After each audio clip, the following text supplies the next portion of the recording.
Mr. LeBlanc. Dear Lord, as we embark on spring and the Easter season, we thank you for the beautiful days we have had lately. May you grant us all health and a renewed and fresher sense of hope and continued success through the end of the school year. Amen. Join me in the Pledge of Allegiance. I pledge allegiance to the flag of the United States of America and to the republic for which it stands, one nation, under God, indivisible, with liberty and justice for all. God bless America. Thank you. By evacuation, we have 2 exits, one out to the rear of the chambers, out to the parking lot, and one to my left, your right, and left down the rear stairs to the rear parking lot. Can we have a roll call, please? Mr. LeBlanc? Here. Mrs. LeBlanc?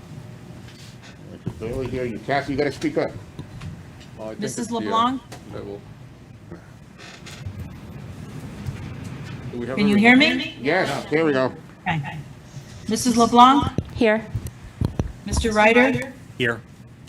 Mr. Salazar? Salazar? Yeah, here.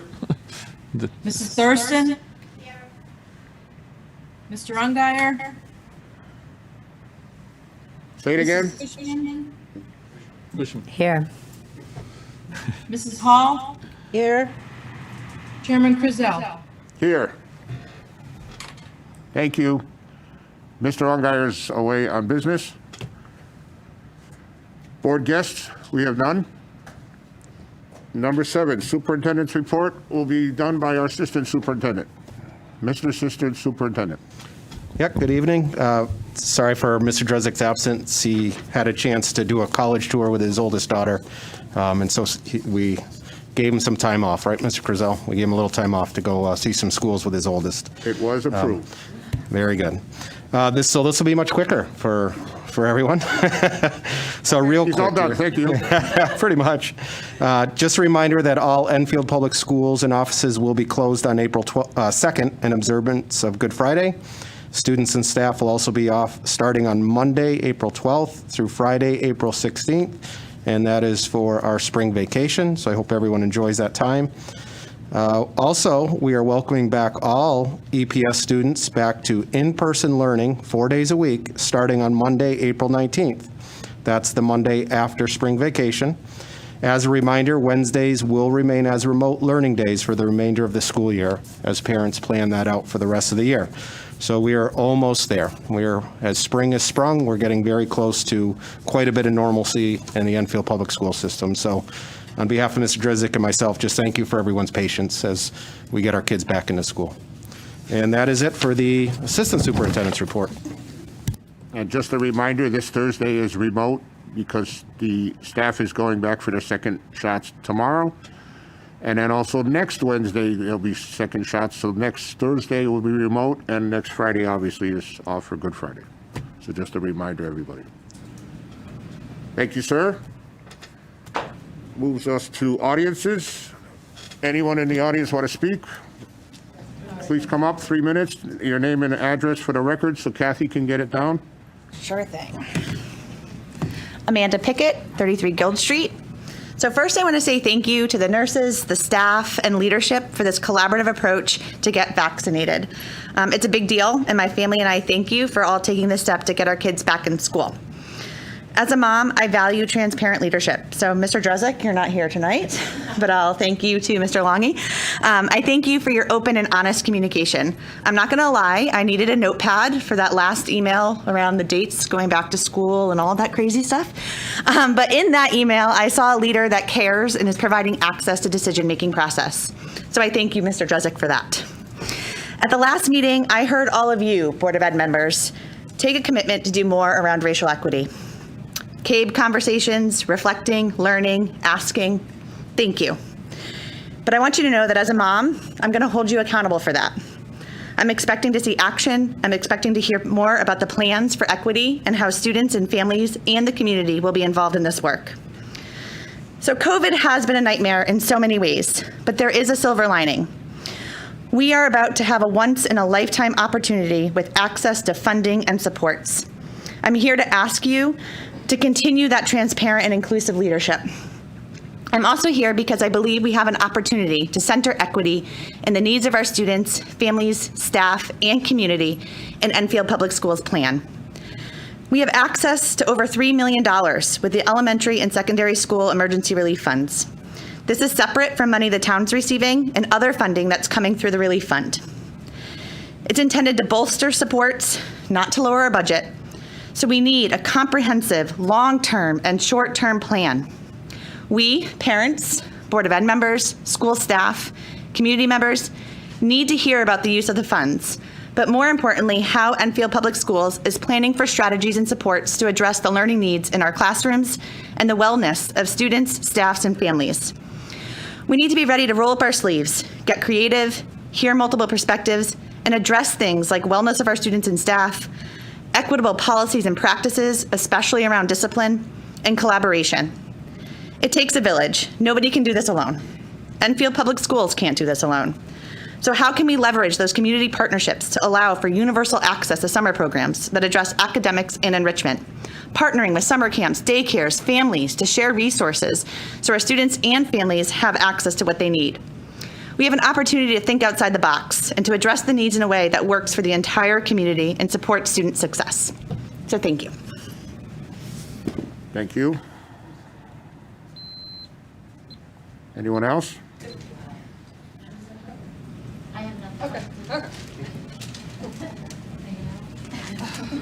Name and address for the record, please. Kelly Jackson, 30 Mead Lane. Is this on? How do I know? Yes, it is. It looks on. Okay. Yeah. Okay. I come here tonight because of the last meeting. I have also come to realize some things over the last couple of years. I asked in one of our equity meetings I attend every month for EHS what happens when a student comes to a teacher at the school with a predominantly white staff upset because they were called a racial slur. How does that teacher relate to the frustration, hurt, and rage that child feels? Reality is they can't. They get told, sorry that happened to you, and they get sent on their way. So how do you think parents of children of color feel when they come to a predominantly white BOE to express their anger and frustration about the racial issues in our school? When they are told, thanks for coming, we hear you, and we'll look into that, it's basically saying, sorry that happened, have a nice day. Workshops, reading books, and all those things mean nothing if there's no action behind it. As I've watched past meetings, you just have parents of children of color continuing to show up with anger, frustration, and questions. Because you cannot relate, nor have we seen any action taken. When action is taken, parents and families of children of color would have someone reaching out. How are you being effective for these kids? And if so, in what way? If you cannot answer this question, that means you are ineffective. You talk about mental health and suicide, Mr. LeBlanc, but yet our teen dating violence and bully policy has not been updated since 5/15/15. And our non-discrimination policy since 17/17. All talk, no action. Mr. Salazar, you spoke about how you are a person of color on the board, yet in the last 2 years, after complaints of racial inequity, you have nothing to say except the last meeting where you were condescending. What are you doing for our children, and what do you bring as a person of color? Mr. Krzel, you truly cannot relate because you refuse to. You sigh and hesitate to say anything when parents come to this table to talk about anything other than how beautiful your schools are. You swear by the school motto, but I see you are not talking to the kids of color when you say it. Mr. Ryder, I see the frustration and hurt in your face when racial issues are brought up, but yet words fail you. Why? When does the talk become action? When do our children of color actually mean something to you? I'm tired of hearing, sorry to hear that, have a nice day. Thank you. Thank you. Anyone else?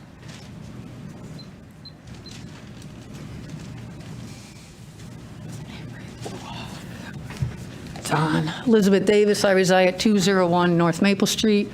I thank the administration for an amazing job getting our kids back in school. And what was really great to see all the teachers posting that they actually got to be a teacher after a year. And they had a classroom, and a kid makes the comment of, hey, we didn't use the iPads. That was just so cute when the teacher posted it, because even the kids realized, so, thank you for all that you guys did. You made it happen in such a safe way, too, by true leadership and putting everybody else before you. So I do want to thank the leadership. Thank you very much for what you guys did. Thank you. Well, I'm thanking you too, Andy, though. So, okay. I also want to bring up the fact parents have been coming here. I've been coming 8 years trying to speak. Imagine that, 8 years a parent coming to speak. I don't have a child of color. I do have, my nieces and nephews are, and they don't live here because of the way we are. They came to move back to Enfield. That's where they were raised. So they went back to Florida. It's pretty sad that our family has to move away for the way things are. 5 years ago, it popped up today on Facebook that I wanted to quit talking. I wanted to give up. No one's listening. And I made that post and said, I'll never quit, and I'm never going to give up. So that's 5 years from the day I was going to quit. 8 years. What are we doing? We have people Asian now being attacked too. Are you taking a stance, letting our students know that they're safe? The GLBT students are being attacked in policies. We went through a year of that. What does it take? I don't get it. Not everybody's white. This country's built on diversity. All I'm asking is do something about it. We could do something. It came up before, we had prejudice issues in our school, and the chair showed up at the town council and said we didn't have one and got up and spoke. We do. We don't feel it. We don't know how it feels to have the slur said to you or this and that. We can't even put ourselves in their shoes. But when someone comes to you and talks about how it hurt them, how can you not feel that when they're talking to you, the pain they feel, the passion? That alone should want you to move and do something. Your model, you need to start standing by it. It's up for you to see it every meeting. What are we going to do? That's what I'm waiting for answers for. It's long overdue, and I'm really getting tired of coming. I should be home. And I keep coming to meetings. All these parents do for years. Enough's enough. Let's get some priorities straight. We did amazing with the COVID. Let's end this now and make everybody equal. It doesn't matter the color of their skin or where they're from. Thank you, and I hope you all do what's right. Thank you. Anyone else want to speak? Yeah, we are. Name and address for the record, please. Chanel Hope Jones, 119 Spring Street. Probably not going to get through all of this, but okay. Today, I would like to give the Board of Education a little education and a little bit of homework, if you'll oblige me. We'll be back next session to see how the hearts and minds have changed of the board as a society, and I believe it can start here tonight. What I would like you to read, you can Google, get a PDF. It costs you nothing but time.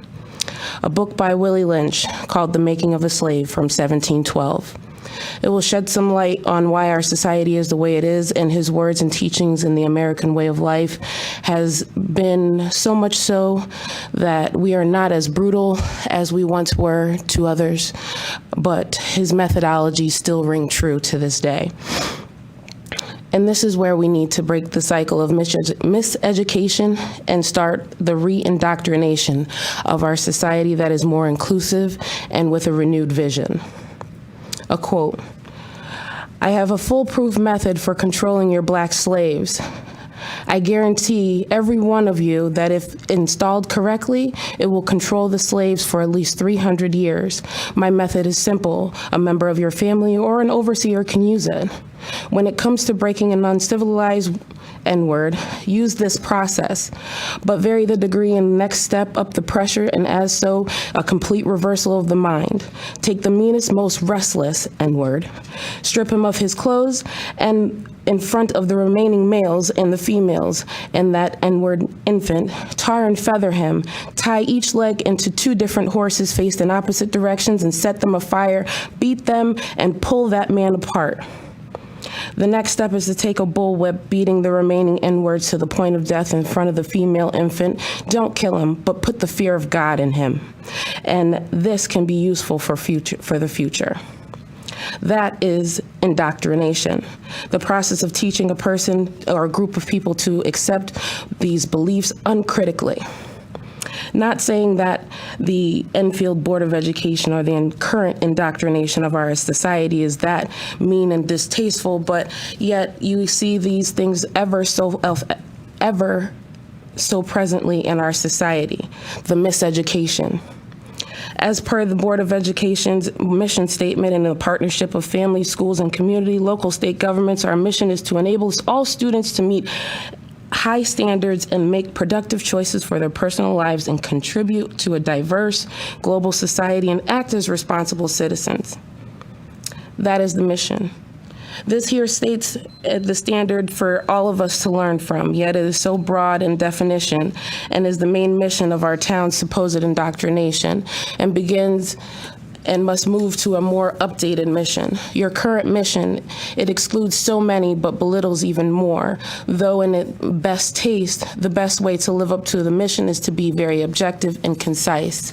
I ask for the Board of Education to revisit their mission statement and reflect somewhat like the correct schools and mission statement, which is that correct schools will work with the families to ensure the success of all students.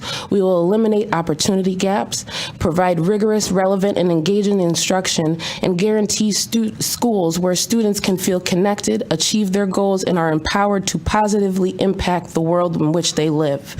That is words that Enfield should live by, because what my child has gone through thus far within the Enfield public school system does not show me that the mission statement is reflective of the board's actions.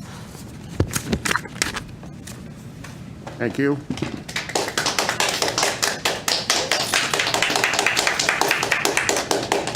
Anyone else want to speak?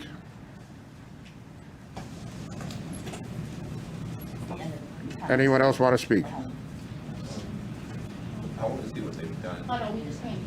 Okay, perfect. Yeah, That's we fine. came to listen more than speak. All right, so I declare public communications closed. We'll start with board member comments. Mr. LeBlanc.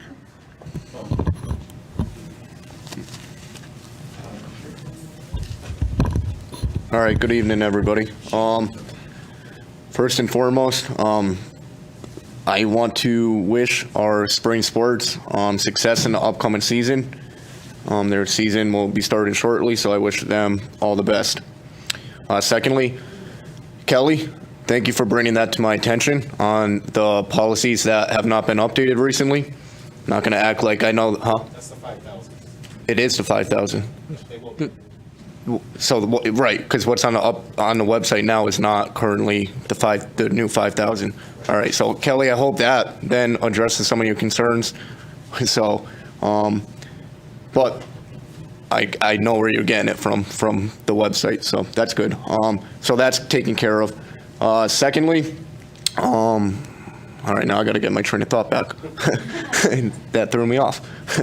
Secondly, to some of the comments that were made. Again, I've spoken of this before, but I'm proud of the way our school district is handling these issues. Of course, I say it every time, and I stand by it. There's always more that can be done.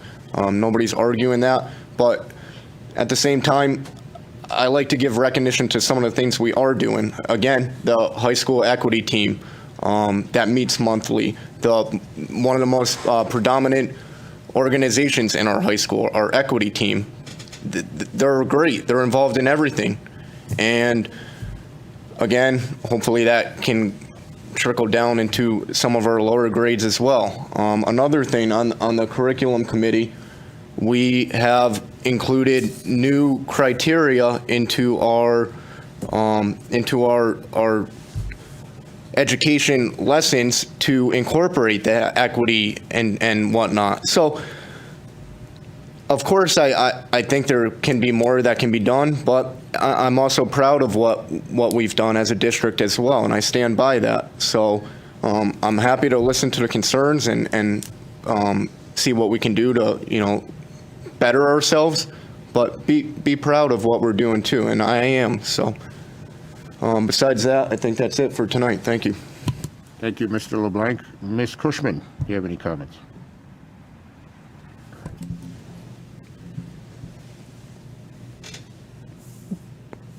Being relatively new on the board, from what I've seen so far, I feel like we as a board are very unified in what we want for your children, for the students of our town.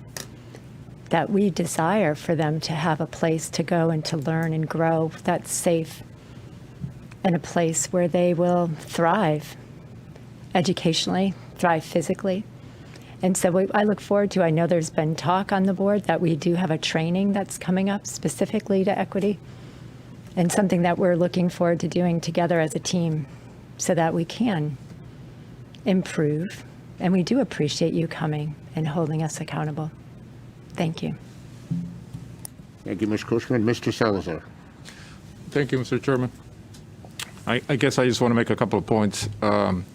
One, whether it's known to members of the audience or not, we cannot engage in dialogue during these meetings with members of the audience.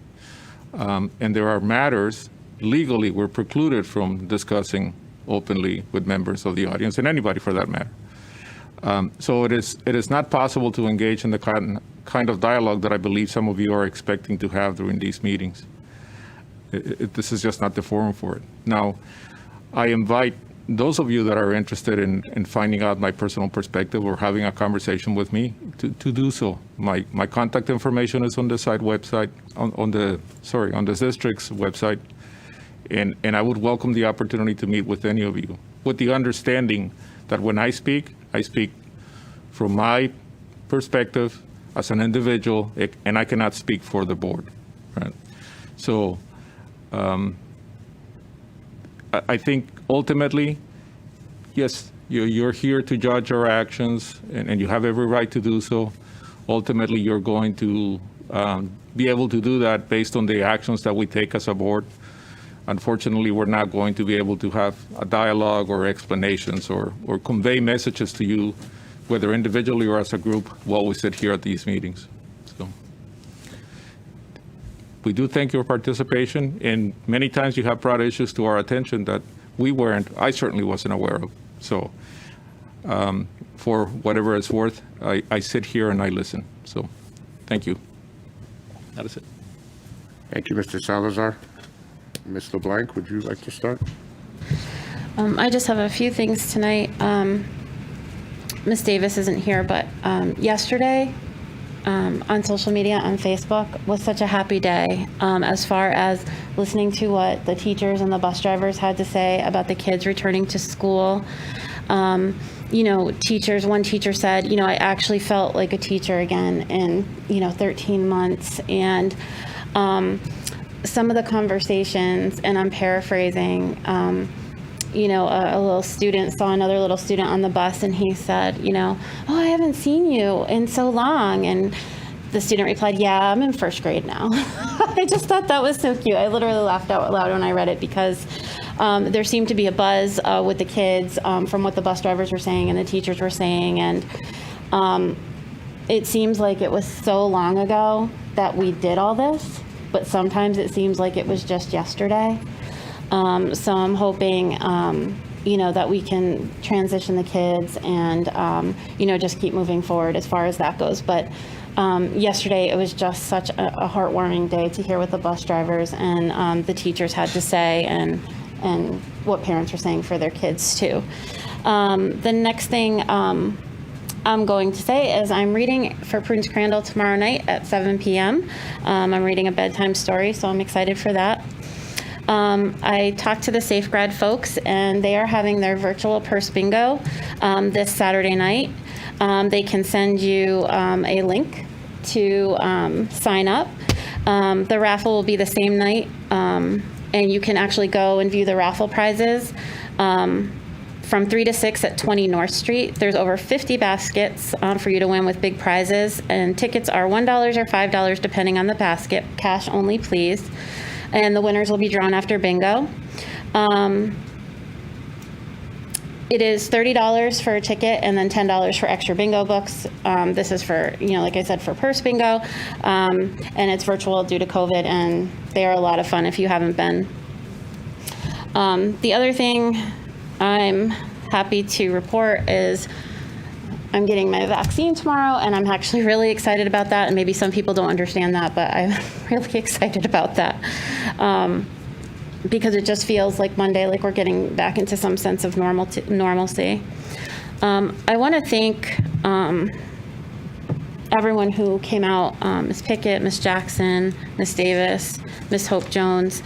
I really appreciate you coming and speaking to us at these meetings. And I think I had indicated at the last meeting, what I can do is learn for myself and try to be a better board member in that sense and educate myself. And I'm looking forward to the CABE equity training because I feel like I've learned a lot and that I can bring something to that and add to that conversation when we meet with the equity team. But I do appreciate you coming out and sharing your thoughts. I know it's not easy to have to come here sometimes and sit in front of us, and we can't have that dialogue, but there are many of us that are listening and hear you. So I appreciate you coming out. So thank you. That's all I have. Thank you, Ms. LeBlanc. Ms. Hall? I have not. There. Now you can hear me, maybe. I have not attended meetings since the last one, so I don't have any to report. So what I'm reporting tonight are my rants for the month. First of all, I do not approve of the idea of us having high-stake tests between now and the end of the year.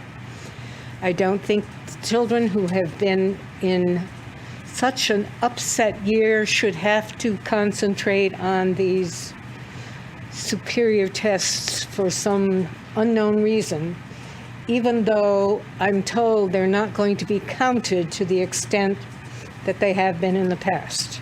Item number one. Item number two, we have been experiencing March Madness, and I have followed the women's NCAA champions for years.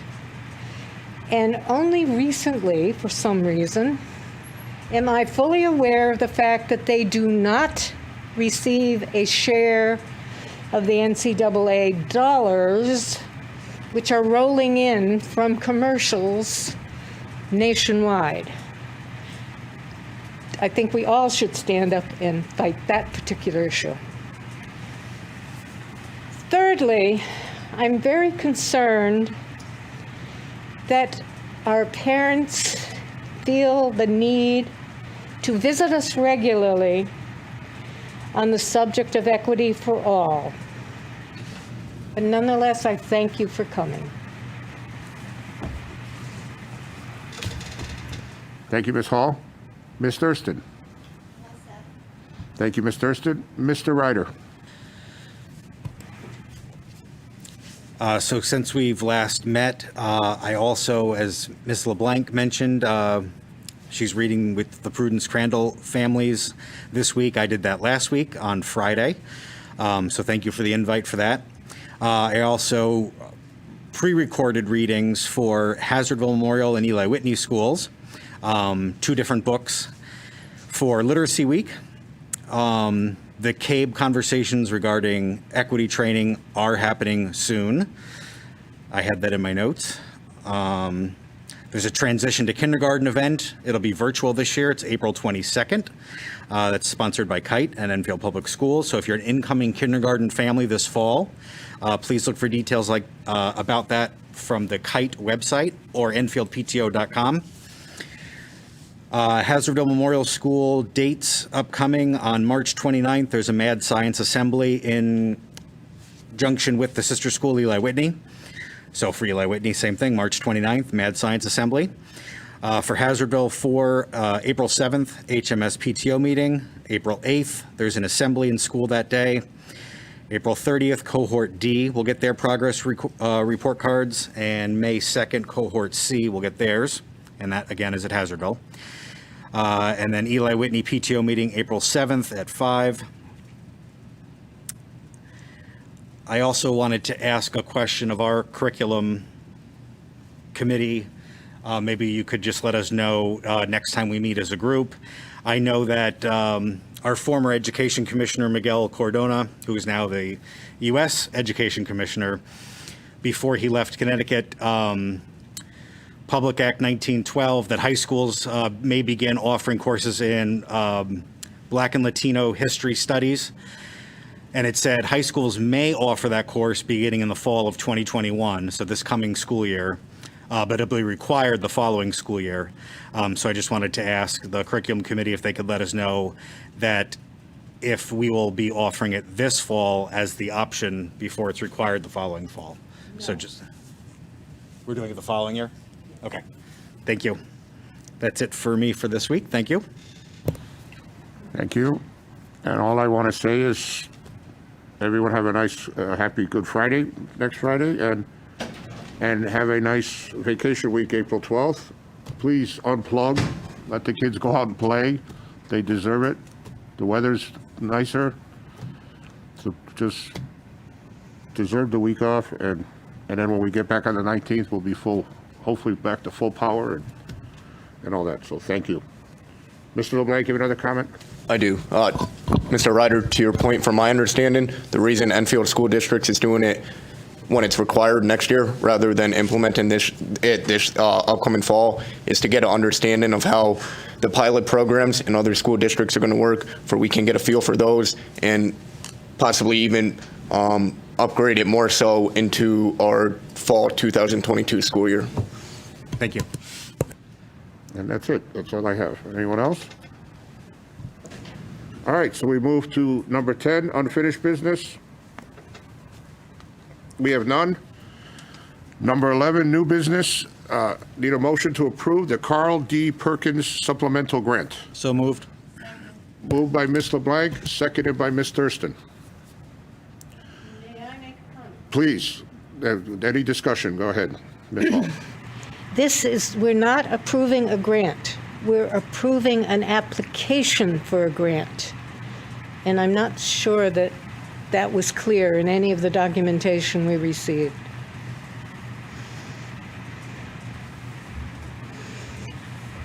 Other than that, I'd love to see the supply and win.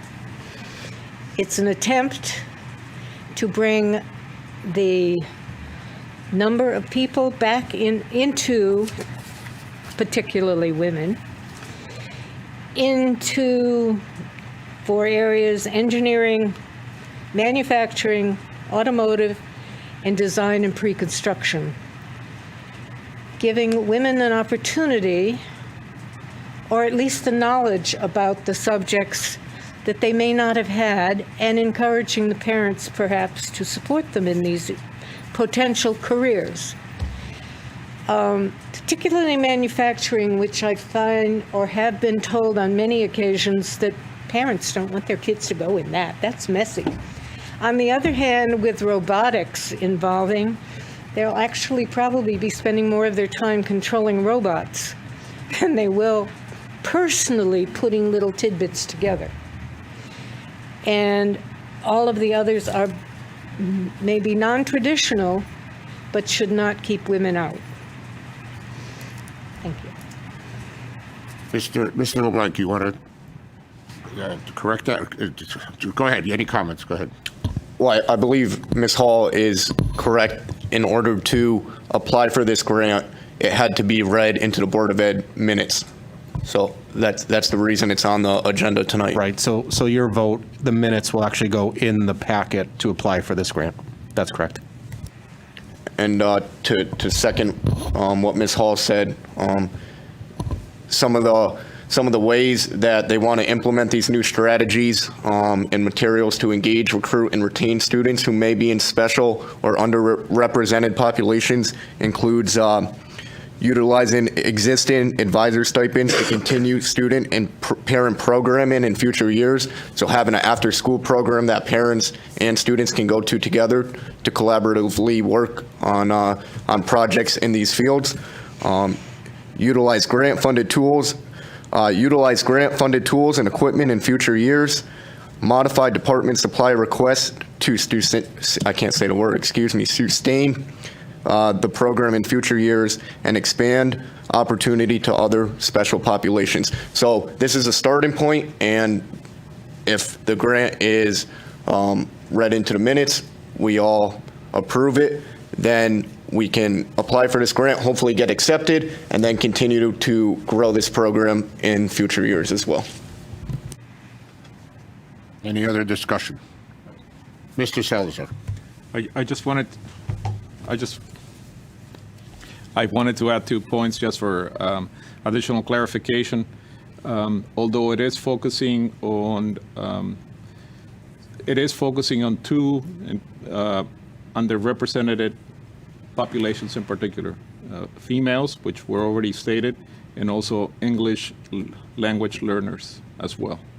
That was one thing. And the other one is I wanted to clarify, or again, just for additional information, is the programs that, or the objectives that my colleague Jonathan stated, those were defined by the district and they're not mandated by the grant.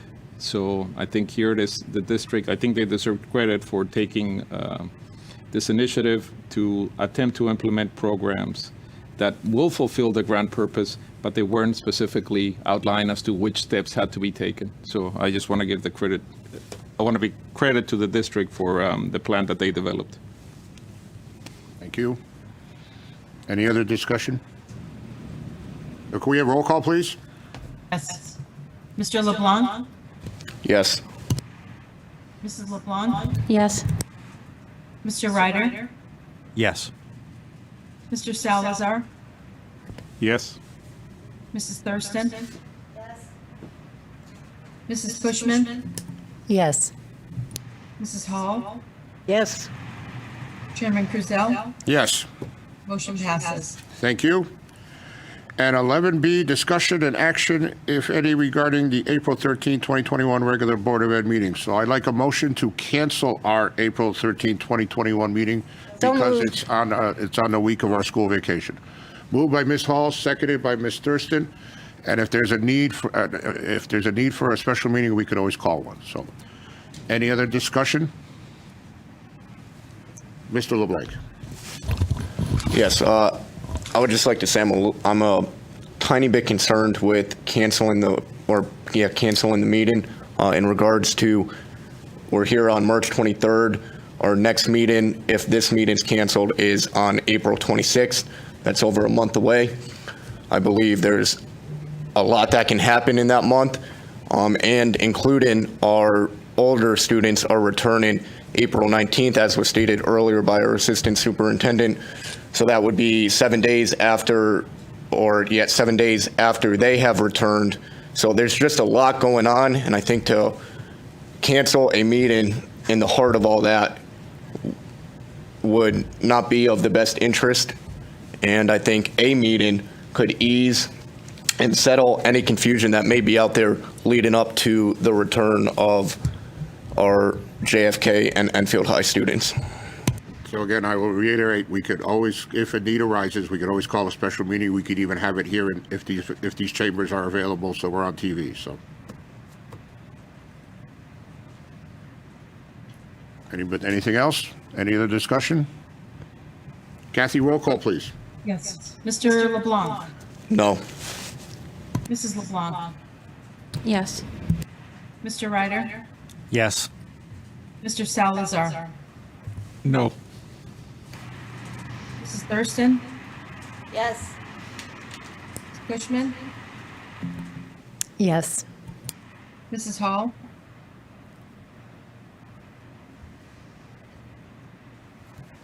Mrs. Hall? Yes. Sorry. Chairman Kruzel? Yes. Motion passes. Thank you. So we move on to number 12, board member comments. I mean, maybe board committee reports, sorry. Curriculum committee. So curriculum committee met last week, and as we did just a few minutes ago, we discussed the Perkins grant, which now has been put into the Board of Ed meeting minutes and can go be applied for through a curriculum department. We also discussed, in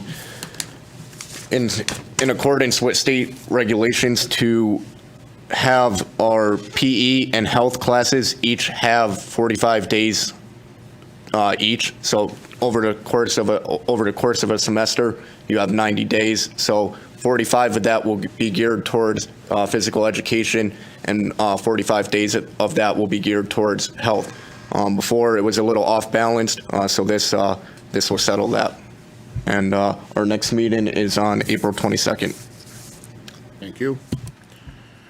Finance, Mr. Orgar is not here, so we did not meet. We're going to meet again on April 19th. Policy, Mr. Salazar. The policy committee meeting met last week, Mr. Chair. We approved in committee the 6,000 policies, and those are going to be sent to CAVE. And the process, I believe, is called the redlining and review. And then we will approve. In theory, we should approve at our next meeting on April 20th. And get ready to present those to the board for the first reading after that. And your next meeting's on, yeah. April 20th. April 20th, yes. Mr. Blank, for finance, I just said that we haven't met, and we're going to meet again on April 19th. Any other comments you want to say? Okay. Leadership, we're waiting to hear from Kay about the equity training, so we can meet on that to get that set up. Joint Facilities is meeting this Thursday to go over plans for the roofs for the Hazardville Memorial and also the Eli Whitney, which we know the Hazardville Memorial grant was approved, but the Eli Whitney ones, we'll find out Thursday if that got approved by the state. JFK has not met since our last meeting. Joint Security has not met. Not until June. Okay. Joint Insurance also has not met. Youth and Mental Health and Wellness, May 24th, we meet. 24th, okay. So with that, we're going to go to number 13, approval of minutes. We're going to reapprove the board meeting minutes, just so regular Board of Ed meeting minutes for March 9th, 2021. Even though we had a special meeting, we just want to reapprove them at this meeting. Moved by Ms. Thurston. Second. Seconded by Ms. Hall. Any discussion? And that is with the changes that we made last Wednesday, I'm assuming. Kathy? Yeah. Oh, that was, we had some changes we talked about, yeah. And, all in favor? We have 8 in favor, 0 against. And now the special virtual Board of Ed meeting minutes for March 17th, 2021. So moved. Moved by Ms. Hall, seconded by Ms. Thurston. Any discussion? All in favor? 8 in favor, 0 against. Approval of accounts and payroll, we have none. Correspondence and communications, Nothing. we have none. Executive session, we have none. Do I have a motion to adjourn? Motion by Ms. Thurston, seconded by Mr. Salazar. Any discussion? All in favor? We are adjourned. Thank you very much. Have a good night.